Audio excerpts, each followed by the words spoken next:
Guys, good day to everyone out there, and welcome to another video. This is gonna be a short one. So, recently we just had news of a COVID-19 test causing brain fluid leak in a US patient.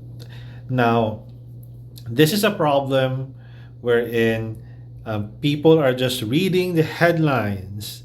So, if you just read the whole news, the woman in question already had an underlying medical disorder. And so this would be a cross-section view of how the barriers that somebody has to go through to actually cause a leak. And if you look at this one, these are made of bones.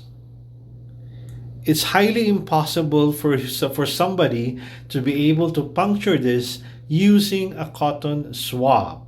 Now, there are cases wherein there would be leaking that would happen, but you would have to have a fracture first before leaks could happen. And you can't do that with a cotton swab. Okay? So, what really happened was that the patient already had something called an encephalocele or some sort of disorder wherein there's like an increase in intracranial pressure, wherein there's like your brain is covered with membranes. There are actually several membranes that will cover it. I will try to explain it in layman's term as possible.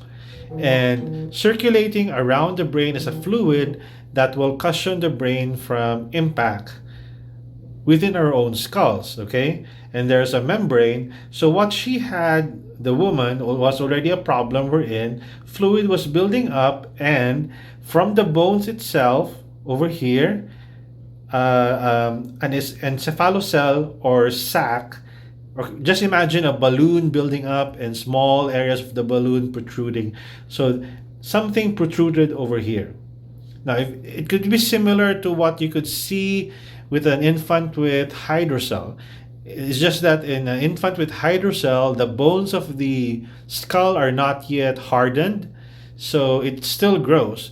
But for an adult, wherein the majority of the skull is already hard, so only small spaces, in some small spaces, the membrane can protrude and then fill up with fluid. So what happened was that the lady did not know that she had that problem, or she did not disclose it to her medical provider. So when the swab was introduced over here, it punctured the already existing encephalocele, and the leaking happened.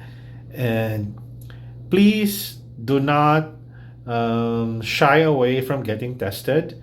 Please do not be afraid from getting tested. So it's very hard to injure this area over here to access your brain. Our bodies are made like to withstand a lot of injuries, unless if there was significant force, or if you have an underlying disorder like brittle bones or something else. You will not get any problem with a swab being introduced to your nasal area. So this one, again, the lady already had an existing problem. I hope she recovers. I know it's a bad thing that nobody checked if she had any problems, because usually you go through a checklist before you get the swab. So if there's any problem with your nose, like deviated septum, any the nosebleed problems, like if you are particularly a nosebleeder, you don't use this route over here. Instead, you do an oral swab. Your throat will be swabbed instead. So I feel sad that the woman had to suffer from this. I feel sad that journalists are trying to make trying to get readers using shock value. I feel that journalists and the media could have done the titles a little bit better. I feel that they should have written it in a context that's easy to understand, not like this one. I mean, I'm not gonna blame Manila Bulletin 100% because I think they also just got this news from from somewhere else. Because I look at this one, I don't think it was a test that punctured a woman's brain lining. That's very much impossible to do. Like seriously, how would you able to do that with all the bones lining, like encasing the brain, the skull itself?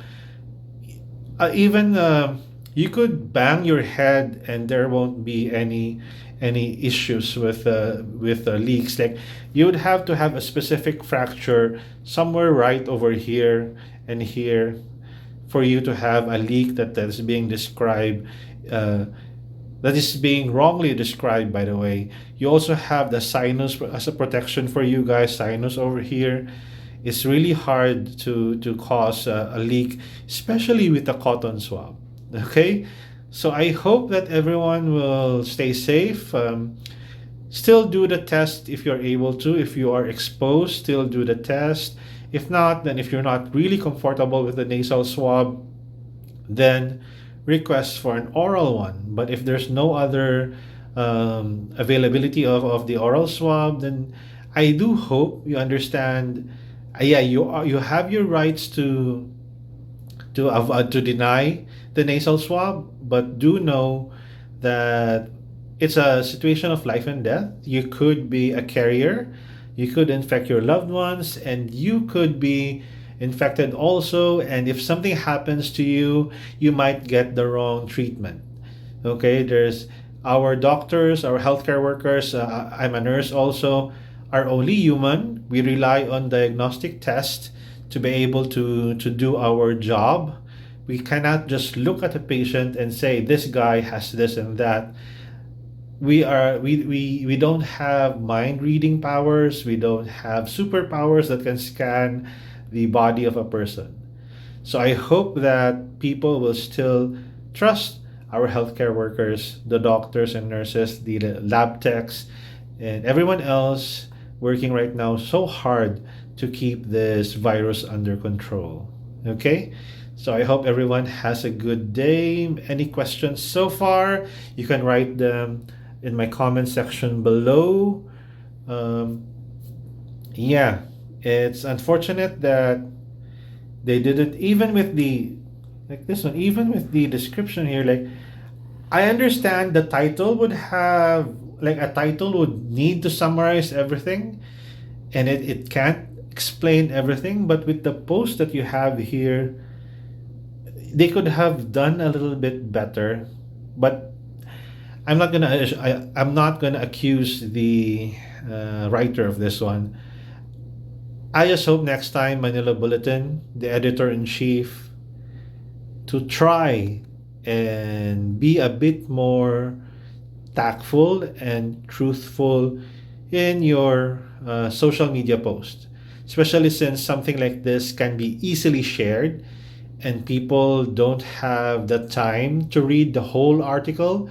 People don't have the time to, oh no, the money perhaps to pay for the for reading the whole article, or people just can't comprehend a wall of text and have anxiety of reading small print and just rely on descriptions, summary, and the title. So it's kind of sad that this happened though. Like, what are other instances for this to occur? Um, you would have to be extremely, you would have to have extremely brittle bones for this to break. The healthcare workers used a hammer to drive in the swab, which are very impossible to do. Or what's like, or you would have an existing fracture and you just don't know that you're already leaking cerebrospinal fluid or CSF or brain fluid. It's because it looks a bit like um, clear runny nose.